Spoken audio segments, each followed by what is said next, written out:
Oui, ça fait 15 ans. Et ça continue, la lutte continue. Ce n'est pas fini. Préanalytique, c'est tous les jours de 8h du matin au lendemain à 8h du matin, 24 sur 24. Donc je vais essayer, comme a dit Nabia, de vous donner un petit rappel sur cette fameuse phase préanalytique. Après, on verra un peu un état des lieux. On citera un peu les principales non-conformités et un rappel des bonnes pratiques. Je vous montrerai ensuite au parfum sur les dernières tendances préanalytiques. Il faut savoir que tous les 2 ans, maintenant, il y a un congrès mondial de préanalytique. C'est-à-dire que les gens commencent à donner beaucoup d'importance et qu'elle a sa place, qu'elle mérite, cette phase dans le processus biologique. Je vais vous parler aussi des guidelines préanalytiques qui sont en place partout dans le monde, d'accord? Et je vous laisse la surprise à la fin, c'est le MWG. On le verra ensemble à la fin. Donc la phase préanalytique brièvement, elle est longue, complexe. Médecin, secrétariat, personnel infirmier pour le prélèvement, le coursier éventuellement ou en interne, le transport, le technicien qui va préparer l'échantillon et bien sûr le biologiste qui va valider les résultats et superviser tout le processus préanalytique. C'est dire que tous ces gens-là, 7 intervenants, 7, l'analyse n'a pas encore commencé. Ok? Ce qui la rend un peu complexe. Des fois, c'est plus que 7. Il faut savoir que toute non-conformité se répercute sur l'ensemble de l'examen biologique, puisque s'il y a une erreur préanalytique en amont, elle va se répercuter sur le reste du processus. C'est ce qu'on appelle l'effet domino. Vous avez tous joué avec des dominos. Dès qu'il y en a un qui tombe, tout le reste, il tombe. Ok? Alors prenons chaque étape du préanalytique comme un domino. Ça va prescription, identification du patient, accueil du patient dans le box de prélèvement, préparation du matériel, l'hygiène, désinfection, la pose du garrot, je vous passe tout. D'accord? Donc ça va de la prescription jusqu'à la centrifugation. 12 étapes, et chaque étape est un domino. Si l'un de ces dominos tombe, le reste tombe aussi. Il faut se rappeler, on ne peut pas maîtriser ce qu'on ne peut pas mesurer. Ça a été dit par Peter Drucker, le think tank américain, un économiste, mais ça a été dit bien avant par Galileo Galilei. Il faut mesurer ce qui est mesurable et ce qui n'est pas mesurable, il faut le rendre mesurable. D'accord? Parce que jusqu'à maintenant, la phase préanalytique est un peu qualitative, il faut la rendre quantitative et pouvoir la mesurer pour pouvoir la corriger éventuellement. Il est évident que maintenant, plus de 70% des décisions médicales se basent sur le diagnostic biologique. Les 30%, c'est l'imagerie médicale, l'auscultation, etc. Et aussi, je rappelle, je ne cesse de le répéter, 70% des erreurs de diagnostic proviennent du préanalytique. C'est dire qu'une erreur en préanalytique représente un risque de 70% sur la décision médicale. C'est un chiffre. On aurait bien en avoir d'autres comme chiffres. Je vais vous en donner. En Suisse, le taux d'hémolyse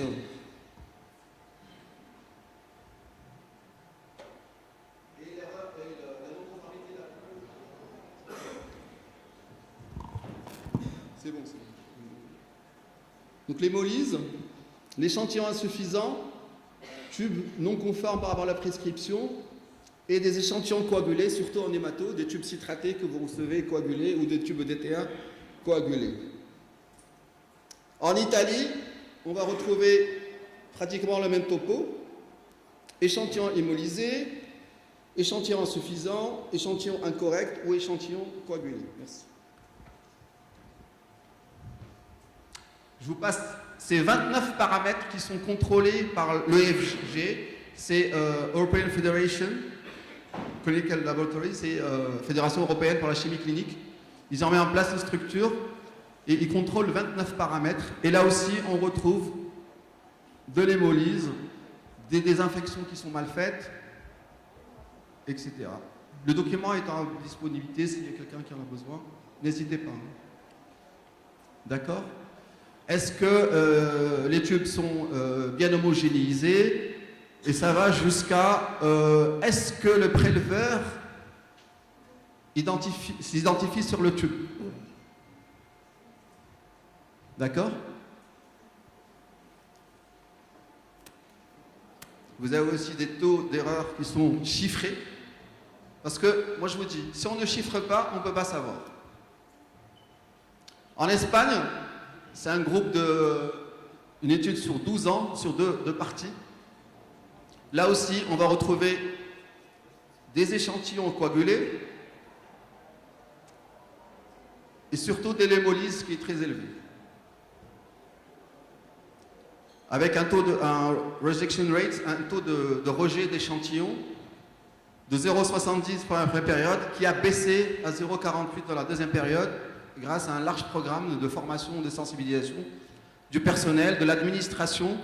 Parce que des fois, on oublie, on forme les infirmières, mais l'administration n'est pas au courant. Il faut mettre tout le monde dans le bain. D'accord? Un peu plus loin, en Croatie aussi, il y a un grand groupe d'études qui a mené une grande étude en 2010. Là aussi, on retrouve de l'hémolyse, des tubes mal remplis, avec un taux de réjection de 1,2 versus 1,36. Donc c'est dès l'ordre de 1, 1, 2, 0, etc. Retenez ça en tête.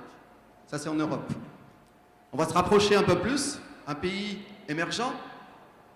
Vous reconnaissez le drapeau? Non. Si? L'Inde. Ok? Deux grandes études. Toujours l'hémolyse. Ok? Un peu plus proche de nous. La Tunisie. Vous arrivez à voir les chiffres? Non? C'est toujours l'hémolyse, les tubes mal remplis, l'identification, avec un programme d'éducation de formation en impliquant l'administration. Ils ont pu faire baisser les taux de 10 à 15% sur une durée de 3 à 4 ans. D'accord? Ils ont un rejection rate de 7,7. Déjà, on monte un peu. Hein, on est en Afrique, on est en pays arabe. L'Europe, c'est 0,45 jusqu'à 2. Et là, ça monte à 7,5. Au Maroc, j'ai essayé de trouver des chiffres. Il n'y en a pas beaucoup. D'accord? J'ai retrouvé 3 ou 4 thèses intéressantes. Des articles, un de Nabia, d'autres qui ont été faits. Sauf que les paramètres contrôlés ne sont pas homogènes. Chacun, il essaie de voir ce qu'il a envie de voir. Hein. On prend, qui est là, je pense, en 2006, c'est juste le délai d'acheminement, l'identification et le prélèvement, sans trop de détails. Hôpital d'enfants, Ben Kieran en 2010, c'est surtout l'hémolyse, coagulée, les tubes sous-remplis, 44% de tubes sous-remplis. Avec un délai d'acheminement de 13. Benorocht, avec Nabiha, c'est surtout le délai d'acheminement. L'étude a surtout été menée sur le délai d'acheminement et une erreur de prélèvement sur plus de 50%. Saadoni, cette dame, je voudrais bien la rencontrer. Je ne sais pas si elle est dans la salle ou si quelqu'un la connaît, parce qu'une étude très approfondie et bien détaillée, la plus complète, au niveau de l'hôpital militaire de Rabat, sous l'égide ou sous la tutelle de professeur Ouzif, très détaillée, assez intéressante là aussi, parce qu'elle est rentrée dans les détails des causes des non-conformités. Toujours à l'hôpital militaire, et la plus récente, je pense, oui, en 2012, c'est El Hani, d'accord, au niveau de Gnosina. Là aussi, il s'est intéressé seulement à l'identification, feuille de prescription, mais très vague sur le prélèvement. Au Maroc, depuis que je suis à Master Lab, on a fait des études en collaboration avec des laboratoires privés ou des établissements publics. D'accord ? Ça a duré à peu près 1 an et demi, hein, ça a commencé mars l'année dernière et ça continue. C'est 3 établissements publics et 69 laboratoires privés. Pour les laboratoires publics, on a pu vérifier 20 paramètres et pour les privés, 25. Dans le public, on n'a pu observer que 80 prélèvements. Par contre, dans le privé, on est allé sur à peu près 1300 prélèvements observés, avec un taux de conformité de 36% du prélèvement à 36% et dans le privé à 31%. Les échantillons analysés, 760 pour un taux de non-conformité de 70%. Et au niveau du privé, on était assez large, 4500 échantillons observés pour un taux de non-conformité de 58%. Alors je vous explique qu'il y a 2 étapes, nous, qu'on utilise pour observer. Il y a la première étape qui concerne le prélèvement, c'est-à-dire de l'accueil du patient jusqu'à la centrifugation. D'accord ? Et après, on observe les échantillons au niveau du laboratoire, du plateau technique, pour faire les statistiques des non-conformités. On présente au biologiste, à son équipe, avec des recommandations d'amélioration. Je ne peux pas le citer, mais on a une très bonne expérience avec un établissement où on a fait une première observation, on a présenté le rapport, on a fait des séances de formation pour les infirmières, pas uniquement les infirmières, les responsables du stock, des personnes de la direction, même le directeur de l'établissement était présent pour sensibiliser tout le monde à l'importance de cette phase préanalytique. On est revenu 3 mois après et on a vu une nette amélioration au niveau du taux de non-conformité. Je vais rentrer un peu, je me permets d'aller dans le détail parce qu'on les a, donc je les partage avec vous. Quand on parle de la première partie, au niveau de l'accueil de box de prélèvement, un taux de non-conformité de 35%, préparation du prélèvement 17%, le prélèvement lui-même 48% non conforme, post-prélèvement 25% et transfert des échantillons 12%. Pour l'accueil de prélèvement, on vérifie 4 paramètres: la prise des médicaments, la durée de jeûne, la confirmation d'identité et la mise en place du patient. On a un taux élevé de non-conformité au niveau de la prise de médicaments et la durée de jeûne. Très peu, surtout au niveau du jeûne, ne se prennent pas la peine de demander au patient est-ce qu'il a respecté les jeûnes requis ou s'il a pris des médicaments. D'accord ? Généralement, il voit sur la feuille, il est diabétique, c'est bon. Mais il ne lui demande pas, il est diabétique, mais il prend peut-être prendre autre chose. Il prend un ibuprofène le matin ou un paracétamol et la VS va être faussée. Mais on ne lui pose pas la question.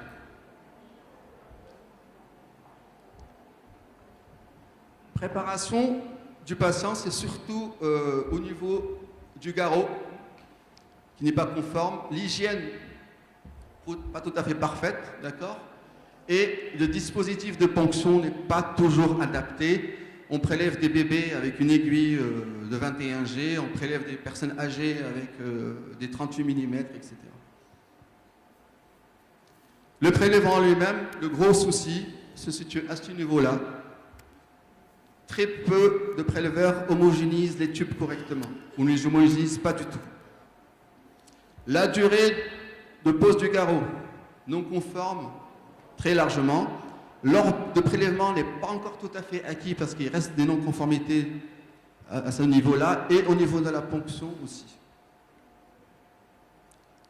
Après le prélèvement, c'est surtout un problème de sécurité, professeur Sfar pour m'insister, c'est au niveau de l'élimination de l'aiguille.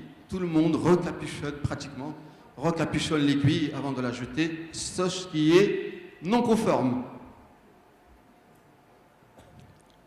Le transfert des échantillons, il y a ce problème, un taux assez élevé de non-conformité par rapport à l'identification du préleveur. Pas sur le tube, on demande juste sur la fiche de prélèvement, ils ne le mettent pas. Alors sur 760, ça, on est encore dans le public. Il y a un gros problème, les 70% de non-conformité, la plupart c'est des tubes sous-remplis. Je ne parle pas de quantité suffisante, je parle de tubes remplis jusqu'à la jauge. Si c'est un tube de 4 ml, il doit être rempli à 4. Ce qui s'est passé, c'est que généralement, le labo, il demande un volume. Et puis le préleveur, dans le service, il prélève 1 ml, 1 ml et demi, il dit, ah bon, c'est suffisant pour faire une NFS, il n'a pas besoin de plus. Mais il oublie qu'il faut respecter le ratio additif, anticoagulant, additif en général, dans le tube. Et c'est toujours le DTA qui en pâtit le plus, d'accord, suivi du citrate et de l'hépariné aussi, beaucoup. Au niveau des privés, le plus, c'est qu'au niveau du privé, on a pu aussi évaluer l'accueil du patient à son arrivée. Chose qu'on n'a pas pu faire dans les établissements publics parce que c'est différent. Là encore, des taux élevés de non-conformité, soit à l'accueil, soit en pré-prélèvement. Durant le prélèvement, un peu moins, 31 versus 48. Post-prélèvement et aussi transfert des échantillons. L'accueil du labo, ça pâtit à ce niveau-là. D'accord? Quand je mets vérification de la prescription, ce n'est pas le nom du malade. D'accord? C'est les examens et le médecin. On a vu beaucoup d'ordonnances où le médecin n'est pas très lisible, il n'y a pas de cachet, c'est une feuille libre, etc. Et aussi, j'ai oublié de mentionner, les médecins ne daignent pas de donner assez de renseignements cliniques par rapport à leurs patients. Et pas assez de fiches prélèvement de suivi au niveau des laboratoires privés. Au niveau du box, c'est surtout, encore une fois, prise du médicament, durée du jeûne et les confirmations d'identité qui ne sont pas systématiques. D'accord? Et ça m'a beaucoup étonné au niveau du privé, c'est ce problème-là d'hygiène. Je peux comprendre que dans le public, il y a des soucis de disponibilité ou je ne sais pas comment on va l'appeler, mais au niveau du privé qui ne fasse pas un minimum d'hygiène des mains avant le prélèvement, ça me sidère. Le prélèvement lui-même, toujours le même problème d'homogénéisation. Très peu homogénéisent les tubes correctement, ou les homogénéisent pas du tout.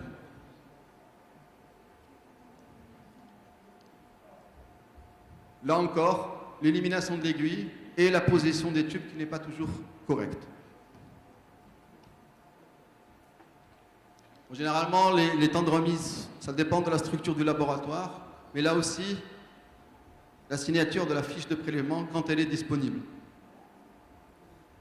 Alors sur 4400 échantillons, là encore une fois, on pâtit de sous-remplissage de tubes. Et c'est toujours le bouc émissaire, c'est le DTA, parce que généralement il est en dernier dans la série de prélèvements. Donc le dernier, c'est pour l'hémoglobine glyquée, on va prendre 1 ml, c'est suffisant pour l'automate. On ne se soucie pas du ratio additif 100. Bon, c'est un tableau récapitulatif, d'accord? Je vous passe juste pour pouvoir voir un peu du privé par rapport au public. On a à peu près les mêmes taux, hein. Ils ne sont pas très éloignés, malheureusement. Vous voyez? À part la fibrine, alors ça c'est normal, je dois dire, parce que dans les établissements publics, généralement les prélèvements, ils sont dans les services, et le temps d'arriver au laboratoire, le tube sec a le temps de coaguler au-delà de 30 minutes, donc il y a moins de fibrine. Par contre, dans les privés, comme ça se fait à 2 mètres ou 3 mètres, ils ne laissent pas le tube sec coaguler assez suffisamment, donc on a des problèmes de fibrine. C'est bien de constater les non-conformités, mais ce qu'il faut savoir aussi, c'est qu'elles ont de graves conséquences. 19% des erreurs de laboratoire provoquent des examens superflus. 6% peuvent donner des soins cliniques supplémentaires, transfusion superflue, modification inappropriée d'une thérapie, une perfusion inappropriée, modification de la thérapie en général, de la digoxine. Donc c'est parce qu'un tube a été mal rempli ou un tube a été hémolysé qu'on va donner un résultat et que le médecin va se passer dessus à 70% des cas pour prendre des décisions thérapeutiques. Il va se tromper lui aussi, on va donner le mauvais médicament ou le mauvais dosage. Je prends le cas toujours des personnes sous sous traitement d'héparine sous Syntron. Il suffit qu'un tube hépariné soit hémolysé, on va donner une mauvaise valeur et le médecin va augmenter ou diminuer la dose de Syntron. Là aussi, ça a été aussi fait très longtemps, en 2004, 6%, multiplication des soins, retard dans l'instauration d'un traitement, intervention non nécessaire, morbidité transitoire, morbidité et même un décès. Une erreur préanalytique peut conduire à un décès.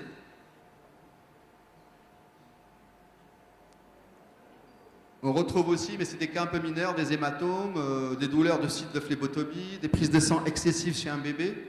J'en ai parlé il y a un moment, ok. D'autres études, d'autres rapports. Si quelqu'un veut plus d'informations, n'hésitez pas. En plus de tout ce qui est clinique, il y a un aspect qu'il y en a qui en prennent compte, il y en a qui ne le font pas. C'est du travail répété, des retards dans la remise des résultats, de la frustration au sein du laboratoire. Et en dehors, le rapport biologiste-clinicien dans un hôpital ou entre un labo privé, pas de rationalisation, des coûts supplémentaires et donc beaucoup plus de frais qu'il ne aurait dû. Et en plus d'un impact négatif, ce qu'on appelle le palliant, c'est un patient client, c'est surtout pour les privés.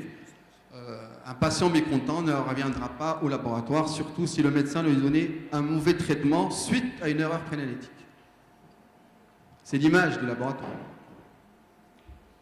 Alors, principale non-conformité qu'on a retrouvée partout dans le monde, la première, c'est les tubes insuffisamment remplis, suivi par le prélèvement coagulé sur le tube citraté, hémostase, prélèvement hémolysé sur un sec ou sur un hépariné, et aussi des erreurs d'identification. Ce sont les principales non-conformités recensées de par le monde, d'accord? Tubes sous-remplis, j'en vois tous les jours, je peux vous l'assurer.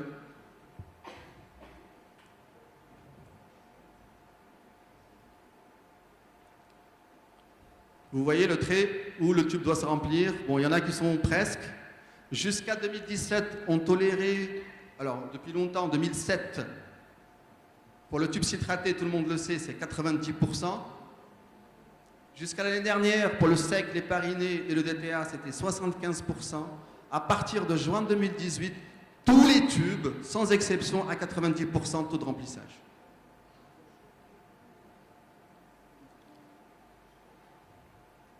Je me demande ce qu'un hémato peut faire avec un tube comme ça. Je sais que vous le vivez tous les jours, mais quand vous êtes au laboratoire, et je le dis souvent aux gens que j'ai visités, vous subissez. On vous envoie ça, et je veux le résultat dans 1 heure. Oui, mais moi, je fais quoi? Quand c'est des privés, c'est maîtrisable, plus ou moins, parce que le personnel dépend directement du biologiste. Quand c'est dans un établissement public, le laboratoire subit les erreurs qui se font dans les services. Alors, plusieurs causes au sous-remplissage. Généralement, c'est je l'ai observé, retrait très précoce du tube. Après, il y a d'autres, je vais vous éviter. Des tubes de glycémie sous-remplis. Et étonnamment aussi, des tubes sur-remplis. Alors, tube sur-rempli, il y a une seule explication. C'est qu'on a prélevé la seringue et qu'on a rempli le tube, ou pire, on l'a transvasé d'un tube à un autre.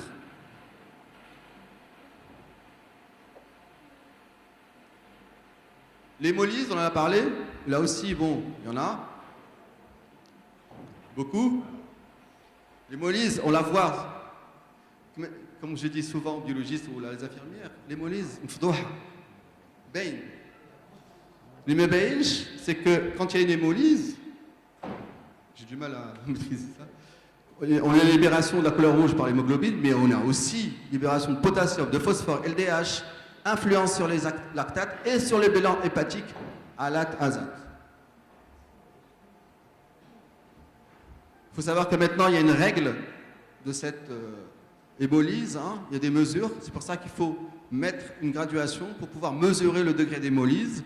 Il y a certains laboratoires ou hôpitaux qui sont équipés de stations d'indice sérique, donc ils peuvent donner une valeur à l'hémolyse. Généralement, elle est à 0,3. Au-delà, l'appareil pourrait ne pas accepter ce tube-là. La fibrine, j'en vois tous les jours aussi, de grosses masses. Hein. Alors, les techniciennes ou les préleveuses ont l'habitude de faire ce qu'on appelle la remédiation. Ils ouvrent le tube, ils prennent un cône jaune parce que c'est le plus long, ils rentrent à l'intérieur, ils enlèvent la fibrine. Ça y est, j'en suis débarrassé. Non. Ça, c'est ce qu'on voit. Ça, c'est ce qu'on ne voit pas. Quand il y a de la fibrine, il y en a partout. Il y a des masses, mais il y a des strands, des petits globules de fibrine. Des fois, on ne fait pas attention. Alors, cette fibrine, deux cas majeurs et pertinents que je vous présente, un faux positif troponine, marqueur cardiaque. Imaginez la conséquence. Autre cas, à cause de la fibrine, un faux HIV positif. Un case report aussi, c'est une femme âgée de 84 ans. Elle est admise en urgence. Comme elle est en urgence, on fait vite, on trouve un sodium à 60. Et puis le clinicien dit c'est pas possible, il y a quelque chose qui ne va pas. Il vérifie l'échantillon et il trouve qu'il y a de la fibrine. Donc on laisse reposer le tube 2 heures, on le repasse, le sodium monte à 145. Vous imaginez si on avait donné la valeur de 60 au lieu de 145 sur une femme de 84 ans. Les microcaillots, alors la fibrine microcaillot, il y a un souci par rapport aux appareils aussi, parce que ça risque de les boucher, d'accord, et bloquer un peu les analyses pendant au moins 48 heures, hein, le temps que les techniciens arrivent, débouchent, pas avec Master là,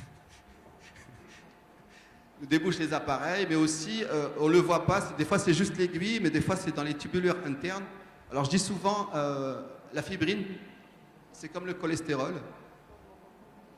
Le cholestérol se dépose dans les artères, la fibrine se dépose dans les tubulures de l'appareil. On ne le voit pas tout de suite, mais ça après 2 mois, 3 mois, 6 mois de cumul où la tubulure est bouchée. D'accord? À ce moment-là, il faut venir déboucher, mettre un stent. Beaucoup de coagulation sur les tubes secs. Alors ça, c'est des tubes secs. Généralement, ils coagulent sur la paroi. Pourquoi? Parce que le tube est mis à l'horizontale. Il n'est pas mis à la verticale. On le laisse poser une demi-heure et ça coagule sur la paroi. Alors, voilà. Ça, je vous demande, hein, qui a une réponse? Quelle est la non-conformité dans ce tube?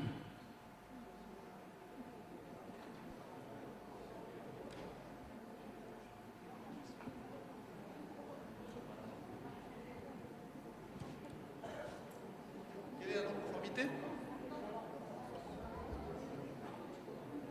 C'est un tube sec qui a coagulé à l'envers. On l'a posé sur son bouchon et on l'a laissé.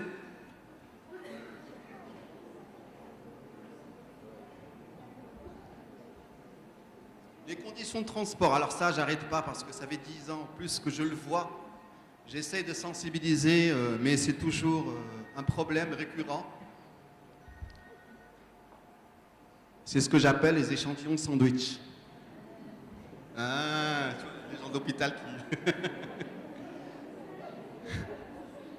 C'est les sandwichs qui arrivent au laboratoire.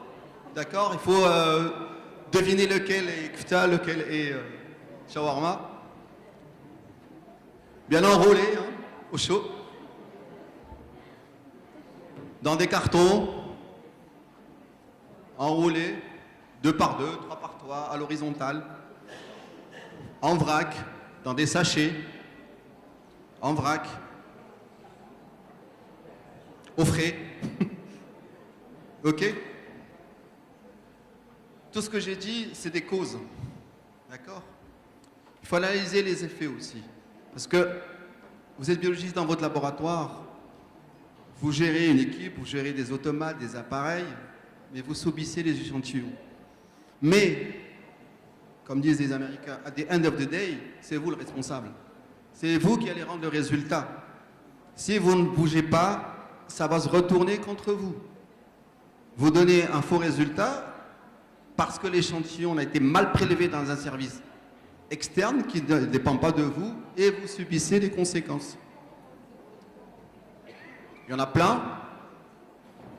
Comme on l'a dit tout à l'heure, hein, c'est des procédures en plus. Il faut refaire le prélèvement. C'est des conflits légers ou profonds entre le biologiste et les cliniciens, ou là, juste entre les infirmières et le labo.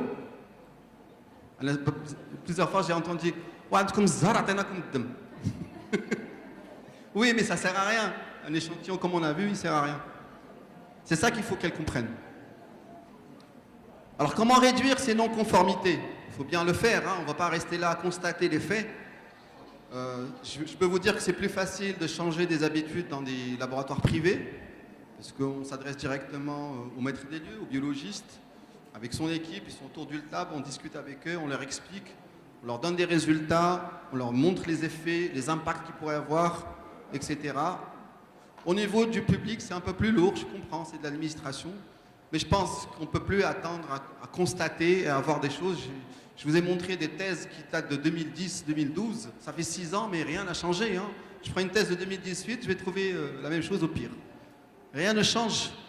Donc s'il vous plaît, arrêtons la chute des dominos. Hein, il faut agir en amont. Il faut appliquer ce qu'on appelle les 7 B, les bonnes prescriptions, la bonne identification, le bon moment, le bon prélèvement, la bonne identification de l'échantillon, le bon transport et la bonne centrifugation. J'ai vu beaucoup de cas de hémolyse post-centrifugation. C'est simple. Sur les 70 labos privés que j'ai pu voir, les centris sont fixes. 4000, 10 minutes. Tous les tubes. Sur 80%. Non. Ce n'est pas la même vitesse pour tous les tubes. Ce n'est pas le même temps pour tous les tubes. On peut agir à différents niveaux, les 12 dominos. Hein. Chacun peut agir, vérifier chaque domino. On a des critères qui sont connus, reconnus mondialement. Je les partage avec ceux que j'ai travaillé, j'ai partagé. On continue, on est là pour ça.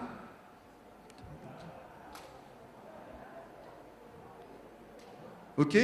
Donc, moi, le message que je vais vous faire passer, il y a un constat, vous avez vu, il y a beaucoup d'erreurs prénalétiques, soit au niveau du prélèvement, ce qui s'impacte sur l'échantillon et donc sur le rendu de résultats. Hein? Premier message, ensemble, comment faire pour changer les choses. Je vous laisse le temps de réfléchir. À la fin de la séance, on pourra peut-être avoir une ou deux réponses. Dans le monde, ils ont dépassé ça et il y a des recommandations beaucoup plus strictes. D'accord ? Au départ, en 2008-2006, on vérifiait 4, 5, 6 paramètres. Comme vous avez vu, le groupe européen, c'est 29 paramètres, hein, les critères qui sont vérifiés. Okay ? Mais il y a aussi d'autres recommandations.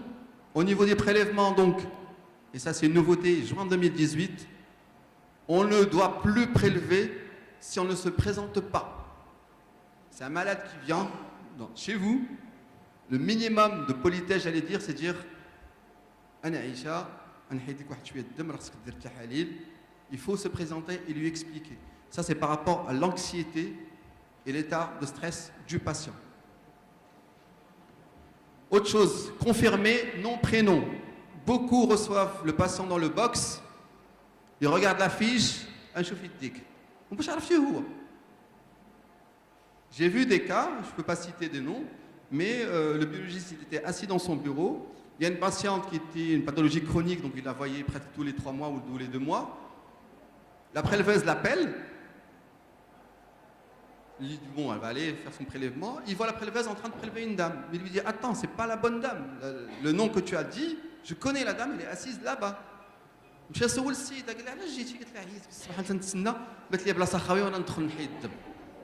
Je l'ai vécu. Et donc la préleveuse elle va prélever et donner les tubes identifiés par le nom qu'elle a appelé. Compléter les renseignements cliniques. Pathologie certes, thérapie, s'il y en a, mais aussi s'il y a une prise de médicaments. Sur certains patients dans le sud, beaucoup prennent des préparations, on appelle ça les choux, avant de venir. Voilà. D'accord? Mais on ne sait pas ce qu'il y a dedans et ça peut influencer sur les résultats. L'état de grossesse, c'est vrai qu'il est visible qu'à partir de 3 mois, mais il faut le demander avant. Hein. Si vous ne savez pas que la femme est enceinte, elle vient dans votre labo faire un bilan hormonal et vous avez des valeurs élevées et vous ne vous rendez pas compte. D'accord? Quand je dis ce n'est pas systématique, il y en a qui le font, mais beaucoup ne le font pas. Après, c'est dans l'intimité du box. entre l'infirmière, la préleveuse et la patiente, elle remarque et elle lui pose gentiment « Wesh, hamla, ma hamlaj ?» D'accord? Mais il faut le demander systématiquement. Une femme qui vient pour un bilan hormonal ou autre, demander est-ce qu'elle a des enfants, si elle n'est pas primipare ou elle n'en a pas, etc. Pour avoir plus de renseignements sur l'état du patient. Et puis, personne ne le fait jusqu'à ce que ça arrive. Il faut demander au patient est-ce qu'il a déjà fait des prélèvements de sang. J'ai vu sur 69 ou 2000 prélèvements, 2 cas, choc vagal et un perte de conscience grave. Il a été transporté à la clinique. Parce que on veuille qu'on ne le veuille pas, on a des gens qui ont peur du sang, de la piqûre, qui ont la phobie. D'accord? Il faut lui demander est-ce qu'il a déjà eu des prélèvements. Ça, c'est les dernières recommandations de juin 2018. Il faut lui demander, pardon, c'est du EFLM, du groupe européen de chimie clinique. Je vais vous montrer à la fin tous les guidelines, d'accord? Désinfection, ce n'est plus, je n'ai pas arrêté jusqu'à l'année dernière de recommander de faire une désinfection de l'intérieur vers l'extérieur, ce n'est plus d'actualité. La désinfection par alcool uniquement, certains hôpitaux utilisent toujours de la polyvidone iodée, c'est à bannir, c'est de l'alcool, 70 degrés, et désinfection par friction. Ça c'est le CLSI. Je me rappelais du nom. C'est le Standard Institute. Il était NLSS qu'américain, maintenant c'est international. C'est l'essai toujours. Lors des tubes, beaucoup de confrères me posent la question est-ce que c'est le sec d'abord, le citraté après? Non, il n'y a plus de confusion. S'il y a hémoculture d'abord, le citrate, sérum, héparine, EDTA, sodium fluoride. Point.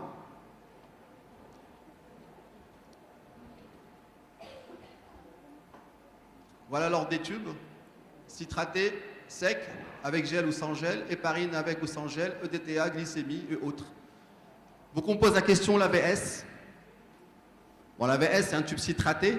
Donc, si la série est courte, on peut le mettre juste ici. Si la série est longue, on doit le mettre à la fin parce que si on le met ici, la sédimentation va commencer avant qu'on ait terminé le prélèvement. Si on prélève avec une ailette, aiguille à ailette, hémoculture d'abord et les autres tubes. S'il n'y a pas d'hémoculture, avant le citraté, il faut un tube neutre ou un tube de purge pour éliminer le volume mort qu'il y a dans la tubulure de l'aiguille à ailette. L'homogénéisation, pour que ça soit clair pour tout le monde aussi. C'est pour éviter la formation d'agrégats, éviter la formation de caillots, mais aussi pour favoriser la formation du caillot dans le tube sec. Sur 90% du lait, le sec blèche. Blèche, mais homogénéisé. Mais fait, wallo, si il y a un activateur de coagulation, le citrate 4 fois, sec 6 fois, le DTA, l'héparinée, glycémie 10 fois. Alors des fois, pour faire simple, je dis 4 fois pour le citraté et 8 fois pour les autres. Pourquoi le citraté 4 fois? D'abord parce que le citrate est le seul additif liquide dans pratiquement tous les tubes sur le marché. Donc on n'a pas nécessité de homogénéiser beaucoup de temps. Et en plus, on ne doit pas trop agiter par rapport aux facteurs de coagulation. Parce on va faire des tests d'hémostase coagulation. Pour les autres tubes, il faut agiter 8 fois en moyenne parce que l'additif est vaporisé sur la paroi. Il faut que le sang rentre correctement avec la quantité complète d'anticoagulants. 6 minutes. L'identification, nom, prénom, code à barre, heure de prélèvement, initiale du préleveur. Le transport des tubes, pas comme ça, sur un portoir et en position verticale.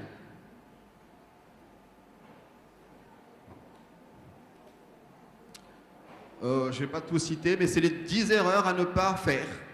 Et généralement, on oublie. Est-ce qu'on ne demande pas, est-ce que le patient il a déjà eu des incidents lors de prélèvement? le tourniquet, le garrot, laisser les tubes se remplir. Bon, je ne vais pas tout citer, mais il y en a 10 commandements, les erreurs à ne pas faire. Et surtout, ils ont introduit une nouvelle règle, il faut se présenter. Il faut décliner son identité. Comme on connaît l'identité du patient, il faut décliner son identité au patient. Là, c'est un grand débat, peut-être on en fera une séance à part, mais je vous le dis, il y a un grand débat au niveau mondial. Au niveau de la biochimie, est-ce qu'on continue sur le sérum ou on passe sur le plasma? Beaucoup de pour et de contre, hein, on en fera une autre séance, mais je tenais à vous partager cette idée. C'est vrai que le plasma permet de faire des tests très vite, parce que le plasma, on ne centrifuge pas, il n'y a pas de temps on centrifuge, mais il n'y a pas de temps d'attente. Donc on gagne énormément, on élimine les 30 minutes de clotting time, de formation de culot. Donc quand il y a des urgences, il vaut mieux faire sur l'héparine. Et plusieurs études ont montré, qu'on en a fait une dernièrement au CHU de Rabat, sur le bilan ionogramme, bilan hépatique, bilan hormonal, on a une équivalence de valeur entre plasma et sérum. Il est présenté sous forme de poster pendant le congrès. La demande de beaucoup de cliniciens, c'est le temps de remise des résultats rapidement, surtout pour les urgences. D'accord? On gagne de temps et on gagne en volume. Il faut savoir que sur un tube plasma, on a beaucoup plus de volume que sur un tube sérum. C'est un point pour le plasma. Par contre, pourquoi on n'utilise pas du plasma? Parce que c'est par tradition, on travaille sur du sec, on fait de la biochimie sur un tube sec. Nabia tout à l'heure m'a dit oui, mais moi j'ai toujours l'habitude. Oui, mais c'est ça. Si on ne t'a pas proposé de faire du subplasma, on ne va pas changer. Donc il y a des difficultés de passer au plasma parce qu'on ne voit pas les avantages. Par contre, il y en a. Ils ne sont pas assez reconnus, mais il y en a. Et on ne connaît pas les inconvénients du sérum parce qu'il y en a aussi. D'accord? Donc il y a des avantages, on raccourcit le temps, turnaround time, je ne sais pas comment se traduire en français, mais le temps, le délai de rendu de résultat. Et le plasma est toujours préféré, ce sont des prélèvements au chevet du patient, point of care. Et on a 20% de plus de volume sur un plasma que sur un sérum. Inconvénient du sérum, c'est qu'il faut attendre, et généralement beaucoup n'attendent pas en urgence. Il y a la fébrine présente dans le sérum qui peut causer des interférences avec les analyses, et certains paramètres ne sont pas complètement comparés. Maintenant, c'est fait. C'est comparé. Hein. Il y a beaucoup d'études. Il y a celle-là de Dimeski, il y en a une de Simondik en Croatie. Ok. Je reprends toujours l'exemple de la femme de 84 ans avec un sodium à 60 parce que le tube contient de la fibrine. On recalcule, il est à 160, il est à 145. Parce qu'on n'a pas respecté les 30 minutes minimum sur un tube sec avec gel. Un tube sec sans gel, c'est 45 minutes. Un tube sec avec gel, c'est 30 minutes. Beaucoup, quand j'ai vu visiter public ou privé, le privé surtout, 10 minutes, 15 minutes, ça fait barakara, coagula. Non, pas complètement. Amine, s'il faut passer à ouais, okay. Les matos aussi, le taux de remplissage 90% et du bipotassique au lieu du tripotassique, c'est de légende des matos. Le citrate hémostase, molarité de 3,2, le taux de remplissage à 90 et le vide résiduel à moins de 20%. Le vide résiduel, c'était cet espace. Bon, je vous passe ça, c'est les effets hein, d'un tube citrate mal rempli. On passe du TCA de 39 à 140 sur une patient normale et sous héparine de 61 à 135. TP, on passe de 11 à 15, 17 à 32 et sous AVK jusqu'à 55 pour un tube sous-rempli. Le DTA de même, on a des déformations des globules rouges et des globules blancs, on a des fausses thrombopédies, on a des faux rapports plaquettes globules rouges. Pour la glycémie aussi, on a des tubes sous-remplis qui hémolysent à partir de 4 heures, parce qu'il est sous-rempli. S'il est bien rempli, il ne va pas hémolyser. C'est c'est le vide résiduel. Donc on remplit, il est à la jauge, mais il y a trop d'espace vide qui va faire pression, qui va inhiber le PF4 et qui risque de vous donner des agrégats plaquettaires. Le cauchemar des hématologistes. En immuno aussi, beaucoup d'interférences avec le DTA, sur le plasma aussi. S'il est rempli à moins 50%, on a la CTH qui va être faussée. Ok? Donc, plusieurs erreurs, plusieurs conséquences, plusieurs constats.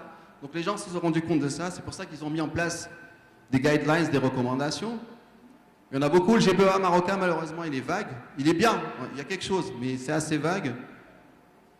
Un peu plus strict, c'est la 1589, parce qu'on rentre dans le domaine de la qualité, où c'est 13 processus à mettre en place, et dont le dernier qui a été ajouté, système de management et de la qualité pré-analytique. D'accord? Beaucoup d'outils sont à votre disposition quand vous le voulez. Il y a Anne Vassou qui est avec nous, peut-être pendant le congrès, je pense. Elle était dans le groupe de travail en France. Le CLSI, la dernière version de juin 2018. Avec, juste après, ils l'ont ressorti avec quelques précisions que je vous ai données tout à l'heure. CLSI et BD ont beaucoup collaboré pour plusieurs recommandations, il y a plusieurs documents. Le GEHT pour tout ce qui est hémostase, coagulation. L'OMS, c'est un livret de 165 pages, vous trouvez toutes les recommandations concernant le préanalytique. Et le fameux groupe européen de chimie clinique qui ont créé un groupe de travail préanalytique spécialement. Vous avez les premières recommandations 4 ans après. Ils ont créé le groupe en 2013, première recommandation en 2017, sur 24 pays européens. Et le dernier, il est de juin 2018. Je vous en ai fait partie des extraits tout à l'heure. C'est bien tout ça dans le monde, en Europe, aux États-Unis. Mais au moins, on peut faire quelque chose. Je vous pose la question. Il y a beaucoup de gens ici que je le vois bien dans ce comité qui pourraient au moins rassembler toutes les informations, essayer de standardiser les choses, mettre en place des outils de recensement des non-conformités, que ce soit au niveau du prélèvement ou sur les échantillons. D'accord? Mais avant de faire des recommandations, moi, ce que je vous propose aujourd'hui, c'est commencer par quelque chose d'assez simple, j'allais dire. On va essayer de former à partir d'aujourd'hui. On a 3 jours et puis chacun peut se manifester. C'est créer un groupe de travail national sur la phase préanalytique. D'accord? Masterlab et BD sont prêts à collaborer à toutes les personnes voulant travailler au niveau de ce groupe, échanger, sensibiliser, standardiser, mettre en place des programmes, tout ce que vous voulez, mais il faut se regrouper autour de ce thème. Il est la base de votre biologie, de notre biologie, et on ne peut plus continuer à ne faire que constater. On peut inclure des gens de la SMCC, de la MBM, des CHU, des hôpitaux militaires, autres, ça peut être des résidents, ça peut être des instituts, d'accord? Et créer ce groupe de travail pour commencer à réfléchir. Je peux vous donner déjà, j'ai émis quelques pistes de réflexion. Checklist standardisée pour la mesure de la qualité, pour qu'on puisse standardiser. Mise en place d'un système de suivi des non-conformités. Former les préleveurs sur les bonnes pratiques, les sensibiliser, les erreurs à éviter. Pourquoi pas certifier des préleveurs? Il y a un projet avec un groupe de personnes, de biologistes, amis. On est en train de travailler sur cette possibilité. Suivi des recommandations, une fois qu'elles seront faites, il faut que tous les adhérents ou instituts ou privés qui veulent participer puissent arriver à ça. Et c'est un peu ce qui se passe en Europe. Comme vous avez les systèmes de qualité intra-laboratoire, maintenant, il y a des groupements en France, en Espagne, au Portugal, en Croatie, d'autres pays. C'est des échanges d'informations entre labos pour voir un peu le niveau et le taux de réjection des échantillons, des non-conformités, essayer d'échanger à ce niveau-là. Il faut, comme vous avez vu sur les différentes thèses que je vous ai présentées, chacun mesure à sa façon. Il faudrait harmoniser pour avoir des valeurs standardisées au niveau des erreurs préanalytiques. Et présenter des rapports qualité aux préleveurs, et j'allais ajouter même à l'administration, parce qu'elle doit être sensibilisée aussi à ce problème-là. Voilà, merci.